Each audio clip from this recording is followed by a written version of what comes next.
నమస్కారం. అమృతం కార్యక్రమానికి మీ అందరికీ స్వాగతం. అమృతం అంటే చక్కటి ఆహారము, చక్కటి ఆరోగ్యము, ఈ రెండు కలగలిస్తేనే మన అమృతం కార్యక్రమం. మరి అమృతం కార్యక్రమాన్ని చూస్తూ చక్కటి వంటలు నేర్చుకుంటూ మా కార్యక్రమాన్ని ఆదరిస్తున్నటువంటి ప్రేక్షకులందరికీ కూడా మరొకసారి థ్యాంక్స్ తెలియజేస్తున్నాం. మరి ఈ రోజు అమృతంలో ఏ వంటలు రాబోతున్నాయి, ఎటువంటి రుచులు రాబోతున్నాయి, ఇది మీరు ఎలా తయారు చేసుకోవాలి, ఇవన్నీ ఆలోచిస్తున్నారు కదా. తెలుసుకుందామండి. అమృతంలో ఈరోజు ఒక స్వీట్, ఒక హాట్, రెండు రకాలు రాబోతున్నాయి. మరి ముందుగా ఒక స్వీట్తో మొదలు పెడదాం. ఎందుకంటే ఎటువంటి మామూలు శుభకార్యాలు చక్కగా స్వీట్తో ప్రారంభిస్తున్నట్టు ఈరోజు మన అమృతం కూడా చక్కటి స్వీట్తో ప్రారంభిద్దాం. అమృతంలో నేను తయారు చేయబోయే మొదటి వంట కొబ్బరి జొన్న బూరెలు. కొబ్బరి అలాగే జొన్నలు ఈ రెండిటి కలయికలో చక్కగా బూరెలు తయారు చేసుకుందాము. ముందుగా తయారు చేసుకోవడానికి కావాల్సిన పదార్థాలు ఏంటో చూసేయండి. కొబ్బరి జొన్న బూరెలు తయారు చేసుకోవడానికి కావాల్సిన పదార్థాలు: వరిపిండి 1 కప్పు, జొన్న రవ్వ 1 కప్పు, బెల్లం 1 కప్పు, కొబ్బరి తురుము 1 కప్పు, యాలక్కుల పొడి 2 టేబుల్ స్పూన్లు, నెయ్యి 2 టేబుల్ స్పూన్లు, నూనె డీప్ ఫ్రైకి సరిపడా. కొబ్బరి జొన్న బూరెలు తయారు చేసుకోవడానికి కావాల్సిన పదార్థాలన్నీ కూడా సిద్ధంగా ఉన్నాయి. ఇక మొదలు పెట్టిద్దాం. దీనికోసం ఏం చేయాలి అంటే జొన్న రవ్వను ముందుగానే నానబెట్టుకొని సిద్ధంగా పెట్టుకున్నాం. ఆ తర్వాత పచ్చి కొబ్బరి తురుము కూడా సిద్ధంగా ఉంది, బెల్లం తురుము, అలాగే వరిపిండి అన్నీ ఇంకా నార్మల్గా మన ఇంట్లో దొరికేవే, సాధారణంగా మనం చేసుకునేవి. అయితే ఇక్కడ మనము కొబ్బరి జొన్న బూరెలు అన్నాం. జొన్నలు అంటే చిరుధాన్యాల్లో one of the very very main ingredient ఏంటి అంటే మనకు జొన్నలు అన్నమాట. జొన్నల గురించి చెప్పాలి అంటే ఇందులో మంచి ఫైబర్ అండి, పీచు పదార్థం ఎక్కువగా ఉంటుంది కాబట్టి అనేక ఆరోగ్య సమస్యల నుంచి బయటపడేయడానికి ఈ ఒంట్లో ఫైబర్ అంటే పీచు పదార్థం అనేది చాలా చాలా ముఖ్యం. అందుకే అల్పాహారంగా పీచు పదార్థం ఎక్కువగా ఉన్నవి అంటే ఓట్స్, ఫైబరు, జొన్నలు ఇలాంటివన్నీ ఎక్కువగా తీసుకుంటూ ఉండాలి అంటారు. అంటే రోజంతా కూడా మనం యాక్టివ్గా ఉంటాము, శక్తి అనేది డ్రాప్ అవ్వదు, మనం తొందరగా అలసిపోవడం అలాంటివి జరగదు, ఎందుకంటే పీచు పదార్థం ఎక్కువగా ఉంటుంది కాబట్టి. దాంతోపాటు విటమిన్ బి కూడా ఎక్కువగా ఉంటుంది. విటమిన్ బి కూడా మన ఆరోగ్యానికి చాలా మంచిది. విటమిన్ బిలో మళ్ళీ చాలా ఉంటాయి. విటమిన్ B1 అని, B2 అని, B6, B12 ఇలా చాలా ఉంటాయి. ఓవరాల్గా ఒక విటమిన్ బి సప్లిమెంట్ మనకు కావాలి అంటే మనం చక్కగా జొన్నలు అనేవి తరచూ తీసుకుంటూ ఉండాలి. అలాగే బరువు తగ్గడానికి ఉపయోగపడుతుంది, ఆరోగ్యాన్ని మెరుగుపరుస్తుంది. అలా జొన్నలకి చాలా చాలా అంటే చాలా స్పెషల్ క్యారెక్టరిస్టిక్స్ ఉన్నాయన్నమాట. ఇంకా చెప్పాలి అంటే ఇప్పుడు మనం కొబ్బరి కూడా వాడుతున్నాం. ఇందులో కొబ్బరి కూడా చాలా మంచిది. విటమిన్ సి అంటే మనకు రోగ నిరోధక శక్తిని మనం పెంపొందించుకోవాలి అంటే కొన్ని ఉంటాయి మనకు ఆహార పదార్థాల్లో. అందులో కొబ్బరి అనేది చాలా ముఖ్యమైన పాత్ర పోషిస్తూ ఉంటుందన్నమాట. ఇక్కడ చక్కెర బదులుగా, పంచదార బదులుగా మనం బెల్లం వాడుతున్నాం కాబట్టి ఆరోగ్యానికి చాలా మంచిది. ఇలా ఇవన్నిటిని కలుపుకొని మనము కొబ్బరితో జొన్న బూరెలు తయారు చేయబోతున్నాం. ముందుగా ఏం చేద్దామంటే బెల్లం కరిగించుకుందాం. ఒక ప్యాన్లో 1 కప్పు బెల్లం తీసుకుంటున్నానండి. బెల్లం కొంచెం కరిగే వరకు దాన్ని కలుపుకుందాం. ఇప్పుడు ఇది కరిగితే సరిపోతుంది, అంటే కొంచెం నీళ్లు పోసుకున్నా అంతే. ఈ వేడికి దానికి సరిపోతుంది. ఇవాళ పాకం లాగా అలా ఏం రావాల్సిన అవసరం లేదు. బెల్లం మామూలుగా కరిగితే సరిపోతుంది. కరుగుతూ ఉండగా ఇందులో కాస్త యాలకుల పొడి కూడా వేసేసుకుందాం. యాలకుల పొడి ఇందులో వేస్తే చక్కగా కరుగుతుంది కాబట్టి ఒక ఫుల్ స్పూన్, 1 స్పూన్ యాలకుల పొడి వేసుకున్నాను. ఇది ఒకసారి కలుపుకున్న తర్వాత ఇది ఒకసారి మిక్స్ చేసేసుకొని మొత్తం కరిగిన చూసారా. ఇందులోనే మనము పచ్చి కొబ్బరి తురుము కూడా వేసేసుకుందాం. నీట్గా చక్కగా తురుముకొని పెట్టుకున్నటువంటి పచ్చి కొబ్బరి తురుము. ఇది బాగా దగ్గర పడింది అంటే ఉండలాగా రావాలన్నమాట. ఇది అంటే ఇందులో నీరంతా పోయి అది ఉండలాగా వచ్చేదాకా మనము చూడాలి. మీరు కాబట్టి ఇంకొంచెం పచ్చి కొబ్బరి తురుము వేసుకోవచ్చు. ఇది కొంచెం మనకు హైలో పెట్టుకుంటే ఏంటంటే దీంట్లో ఉన్నటువంటి ఆ తేమ ఏదైతే ఉందో అది వెళ్ళిపోయి కొంచెం దగ్గర పడుతుంది అన్నమాట.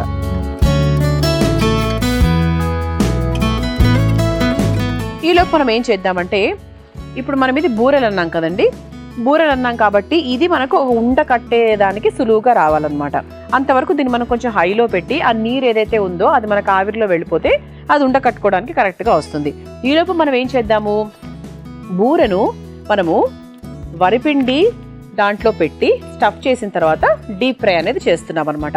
ఇప్పుడు స్టఫింగ్కి మన బెల్లం అలాగే కొబ్బరి రెడీగా ఉంది. మరి స్టఫ్ చేసుకోవడానికి కింద బేస్ ఏది అది తయారు చేసుకుందాం. ముందుగా ఏం చేద్దామంటే నానబెట్టినటువంటి ఈ జొన్న రవ ఏదైతే ఉందో అది తీసుకుందాం. ఒక 1/2 కప్ తీసుకుందామండి ముందుగా.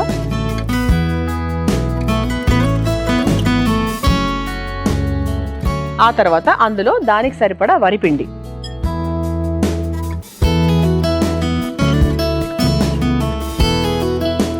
ఆల్మోస్ట్ ఒక 3/4 కప్పుకి పైగానే నేను వరిపిండి వేశాను.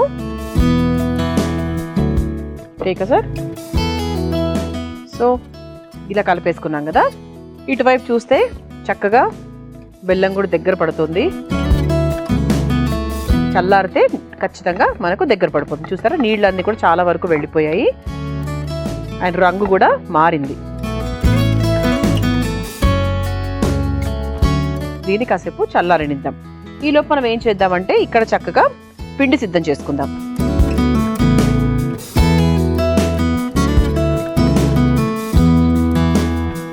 చపాతీ ముద్దలాగా కలుపుకుందాం.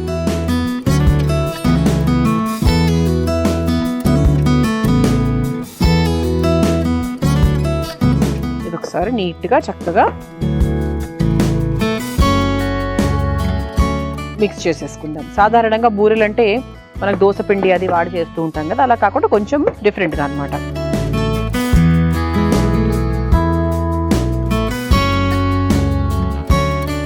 మరీ లూజ్గా కూడా కలుపుకోకూడదండి, కొంచెం చూసుకొని కలుపుకోవాలి. ఇలా చక్కగా పిండి కలిపేసుకున్నాం.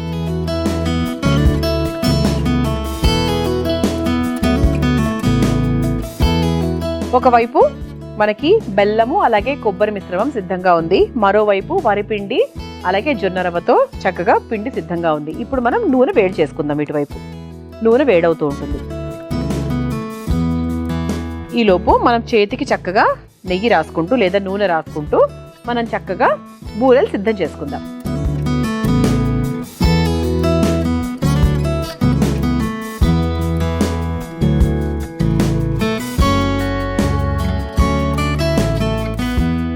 ఇలా తయారు చేసుకొని పెట్టుకున్నటువంటి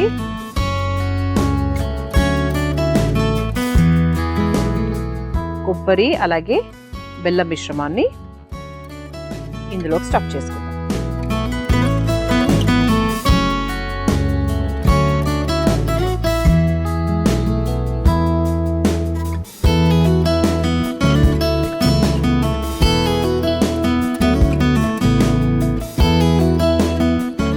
ఇలా స్టఫ్ చేసుకుని ఒకసారి కార్నర్స్ అన్ని కూడా ఇక్కడ బయటికి రాకుండా ఇలా క్లోజ్ చేసుకుందాం.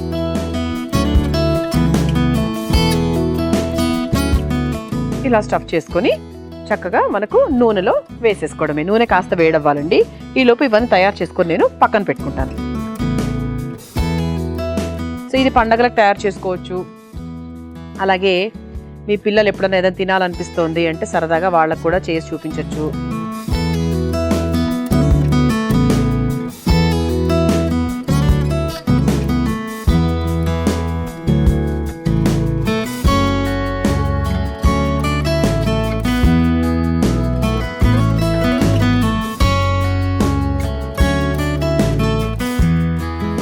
ఇలా చక్కగా గుండ్రంగా తయారు చేసుకుంటాం.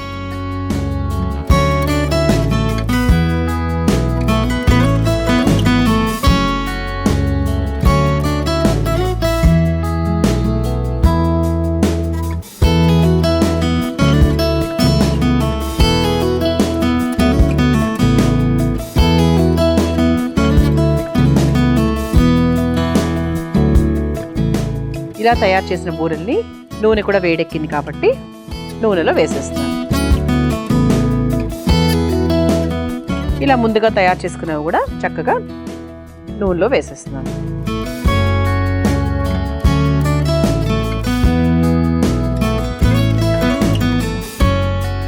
మీ అందరి కోసం ఈ చిట్కా. నిమ్మ నూనెలో 2 చెక్కల వేప నూనె వేసుకొని దాని దీపం వెలిగిస్తే గదంతా కూడా రాత్రిపూట చాలా మంచి సువాసన వెదజల్లుతూ ఉంటుంది. అంతేకాకుండా దోమలు కూడా రాకుండా ఉంటాయట. దీనివల్ల మస్కిటో కాయిల్స్ వల్ల వచ్చేటువంటి సైడ్ ఎఫెక్ట్స్ నుంచి కూడా మనం చాలా వరకు తగ్గించుకోవచ్చు. మరి ఈ చిట్కాని తప్పకుండా మీరు కూడా ప్రయత్నించండి. అయిపోయిందండి. కొంచెం టైం ఎక్కువ తీసుకుంది ఆ రంగు మారడానికి, కానీ చాలా చక్కగా అయింది. చూసారు, ఎక్కడా కూడా మనకు లోపల స్టఫింగ్ విడిపోలేదు, బాగా వచ్చాయి. ఇలా తయారైన బూరెలను మనం ముందుగా ఒక టిష్యూ పేపర్లోకి తీసుకుంటే ఆ నూనె ఏదైనా ఉంటే కూడా కొంచెం మనకు అబ్జార్బ్ చేసుకుంటుంది.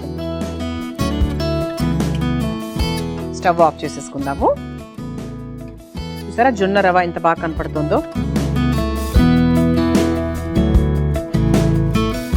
ఆ తర్వాత మా ప్లేట్ కూడా చాలా అందంగా బెండకాయలు బీట్రూట్తో అలంకరింపబడింది. ఇలా తయారైన బూరెలను ఒక ప్లేట్లోకి తీసేసుకుందాం. చాలా వేడి వేడిగా ఉన్నాయండోయ్.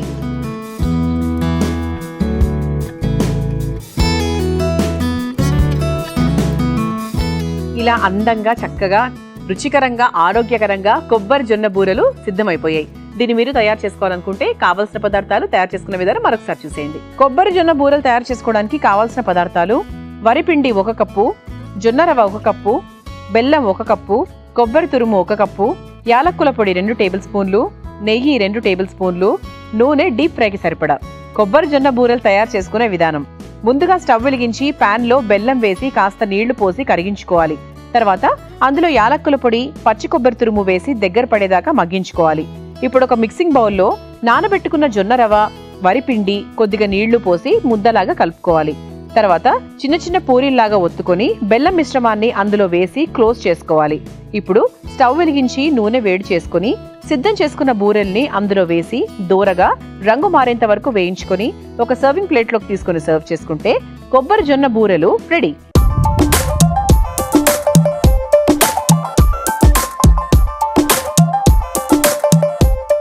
చూసారు కదా కొబ్బరి జొన్న బూరెలు ఎలా తయారు చేసుకోవాలో. ఇప్పుడు రుచి చూసి ఎలా ఉందో చెప్తాను.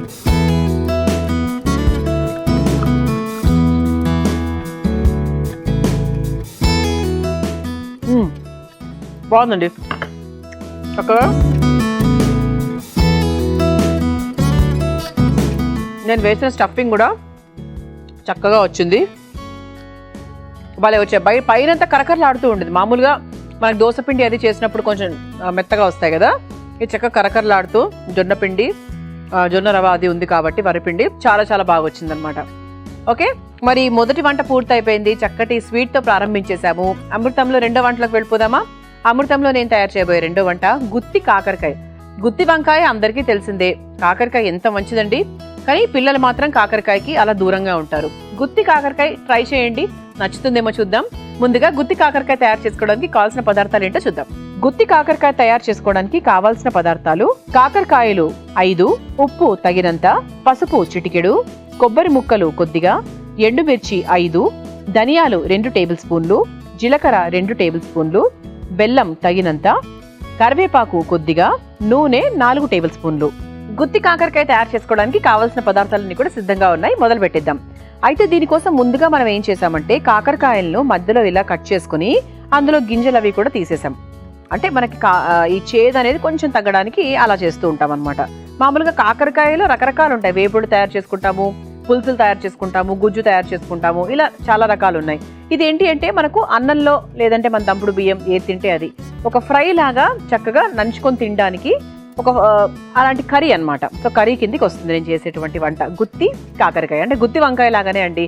గుత్తి వంకాయలో ఏంటి అంటే కొన్ని ఇంగ్రీడియంట్స్ ఎక్కువ వేస్తాము, ఇందులో కొన్ని తక్కువగా వేస్తున్నాం అంతే, అంతకన్నా డిఫరెన్స్ ఏమీ లేదు. అయితే కాకరకాయ గురించి చెప్పాలి అంటే మంచి, అంటే మెయిన్గా అందరూ కాకరకాయని ఒక రీజన్ కోసం ఎక్కువగా తీసుకుంటూ ఉంటారు ఉదయాన్నే పరగడుపున. ఏంటది? కాకరకాయ జ్యూస్. డయాబెటీస్ ఉన్న వాళ్ళందరూ, అంటే షుగర్ లెవెల్స్ని కంట్రోల్ చేసి ఇన్సులిన్ లెవెల్స్ని పెరగకుండా ఉంచడానికి కాకరకాయ జ్యూస్ అనేది చాలా బాగా ఉపయోగపడుతుంది. అది అందరికీ తెలిసిన విషయమే. కానీ అది దాంట్లో ఉన్నటువంటి చేదు వల్ల చాలా మంది తినరు, కానీ దాంట్లో ఉన్నటువంటి చేదు వల్లే చాలా రోగాలు నయం అవుతూ ఉంటాయి. ఆ విషయం తెలుసుకుంటే మాత్రం ఖచ్చితంగా అందరూ తింటారు. మరి పిల్లలకు ఎలా పెట్టాలి ఏంటి అంటే ఇలా ట్రై చేయండి. ఇప్పుడు నేను చెప్తాను కదా, ఇలా ట్రై చేస్తే మేబీ వాళ్ళు కూడా ఇష్టంగా తింటారేమో, చూడాలి మీరే. ఆ తర్వాత లివర్ డీటాక్స్ అంటూ ఉంటాం. అంటే మన లివర్ ఎప్పటికప్పుడు మన ఒంట్లో ఉండేటువంటి చెడుని తీసుకొని బయటికి పంపించడానికి లివర్ పనిచేస్తూ ఉంటుంది కదండి. అలా లివర్లో ఉన్నటువంటి డీటాక్సిఫికేషన్, చెడు మలినాలు ఏవైనా ఉంటే అవి తొలగిపోవడానికి కూడా మనకు కాకరకాయ జ్యూస్ చాలా బాగా ఉపయోగపడుతూ ఉంటుంది.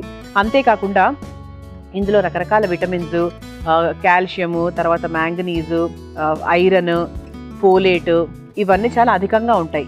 సో విటమిన్స్, మినరల్స్ అవన్నీ చాలా బాగుంటాయి కాబట్టి కాకరకాయ అనేది చాలా చాలా మంచిది. అలాగే రోగనిరోధక శక్తిని కూడా చాలా బాగా పెంపొందించుతుంది. అయితే దీనికోసం ఏం చేయాలంటే ముందుగా ఒక పొడి తయారు చేసుకోవాలి. ఆ పొడి తయారు చేసుకోవాలంటే ముందు వేయించుకోవాలి. మొదలు పెట్టుతాం. బాండి వేడైన తర్వాత మనం ముందుగా ధనియాలు, అలాగే కాస్త జీలకర్ర,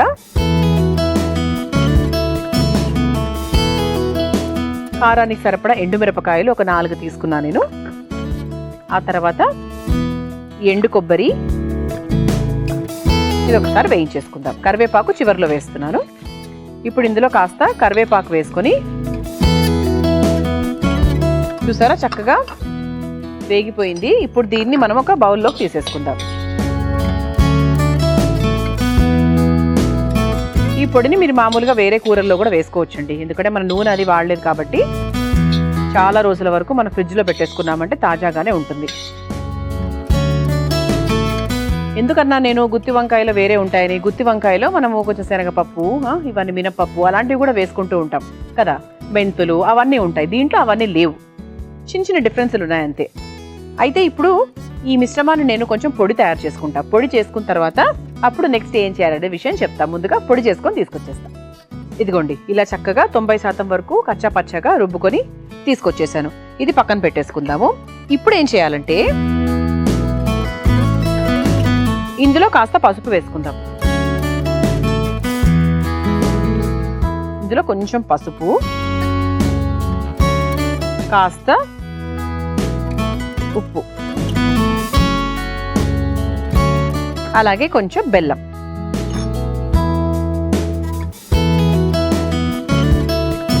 వేసుకొని, ఎందుకంటే మనకి చింతపండు అది ఏం వేయట్లేదు కదా, కొంచెం మనకు బెల్లం వేసుకుంటే కొంచెం రుచికరంగా ఉంటుంది. ఆ చేదుకి ఈ బెల్లం తీపి కరెక్ట్గా సరిపోతుంది.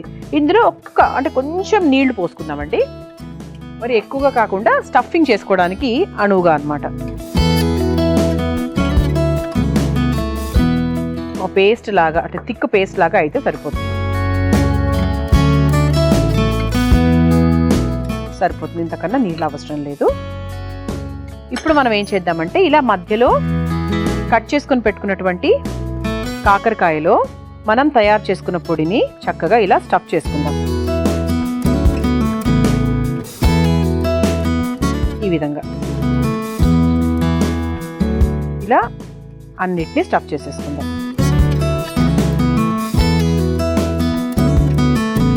5 కాకరకాయలు తీసుకున్నానండి. 5 కాకరకాయల్లో స్టఫ్ చేసేసుకోవచ్చు.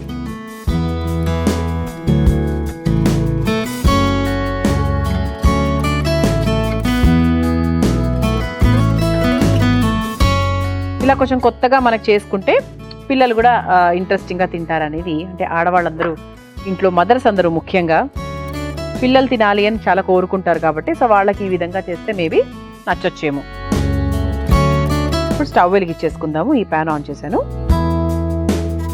ఈ ప్యాన్ కొంచెం వేడైంది కాబట్టి ఇందులో కాస్త నూనె వేసుకుందాం. ఇప్పుడు గుత్తి వంకాయ లాగా గుత్తి కాకరకాయ చేసుకుంటున్నాం కదా, కొంచెం నూనె అంటే ఒక 4 to 5 స్పూన్లు వేసుకున్నాను అనమాట. కొంచెం ఎక్కువ పడుతుంది. అంటే గుత్తితో ఏది చేసినా కూడా, అంటే మనకు స్టఫ్ టొమాటో చేసుకున్నా, క్యాప్సికమ్ ఏది చేసుకున్నా కూడా నూనె కొంచెం ఎక్కువగా పడుతుంది. అలా నూనె ఒక 4 నుంచి 5 స్పూన్ల వరకు వేసేసాను. ఇటువైపు ఏమో స్టఫింగ్ చేసినటువంటి కాకరకాయలు రెడీగా ఉన్నాయి. మరోవైపు నూనె కూడా వేడవుతుంది. చాలా సులభం అండి, చాలా సింపుల్గా చేసేసుకోవచ్చు. ఇలా మీకు పొడి మిగిలినా కూడా మీరు చక్కగా ఒక బాక్స్లో పెట్టేసుకుంటే రేపన్న రోజు ఇంకో కూర తయారు చేసుకుంటాం కదా, వంకాయ లేదంటే దొండకాయలు, ఇలా ఏది చేసుకున్నా కూడా అందులో మీరు హ్యాపీగా వేసేసుకోవచ్చు అనమాట. సరేనా? నూనె కూడా వేడైపోయింది కాబట్టి ఇందులో ఇంకా మిగతా ఏమి వేయనక్కర్లేదు. డైరెక్ట్గా ఇలా కాకరకాయ వేసేసుకోవాలి. స్టఫ్ చేసినటువంటి కాకరకాయ.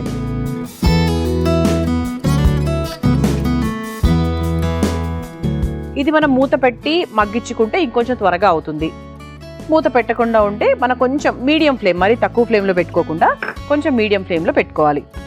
ఇది ఇంకొంచెం చక్కగా బాగా వేగాలి అంటే కూడా మనం పైన నుంచి కూడా కాస్త ఒక పిసరు నూనె ఇలా వేసేసుకున్నామంటే దీంట్లో కూడా నూనె వెళ్ళి కొంచెం లోపలంతా పచ్చి లేకుండా ఉంటుందన్నమాట. మీ అందరి కోసం ఈ చిట్కా. వజ్రాల ఆభరణాలను మనం శుభ్రం చేసుకోవాలి అంటే నీటిలో కాస్త వాషింగ్ పౌడర్ వేసి ఒక 10 నిమిషాల పాటు ఆ నీటిని మరిగించాలి. అవి కాస్త చల్లారిన తర్వాత వజ్రాల ఆభరణాలను చక్కగా ఆ గోరువెచ్చని నీటిలో వేసి బాగా రుద్దినట్టయితే వజ్రాల ఆభరణాలు తలతల్లాడిపోతాయి. ఈసారి ఈ చిట్కాని ప్రయత్నించండి. ఇప్పుడు ఒక ప్లేట్లోకి తీసేసుకుందాం.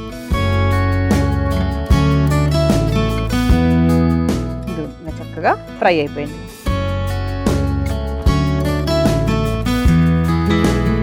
ఆహా, వాసన అయితే బ్రహ్మాండంగా వస్తుందండి.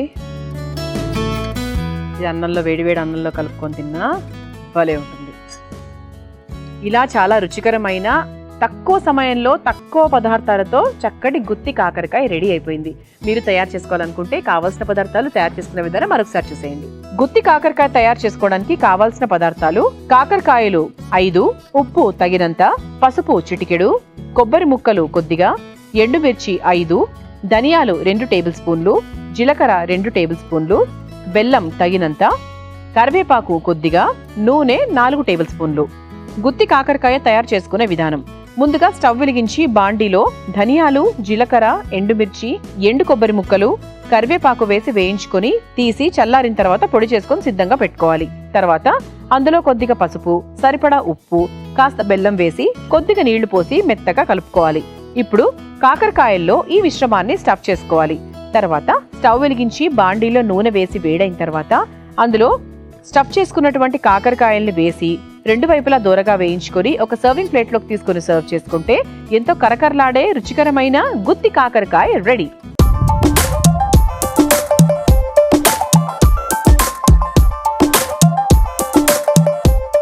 మరి గుత్తి కాకరకాయ తయారు చేసుకోవడానికి కావాల్సిన పదార్థాలు, తయారు చేసుకునే విధానం చూసారు కదా. ఇప్పుడు రుచి చూసి ఎలా ఉందో చెప్తాను.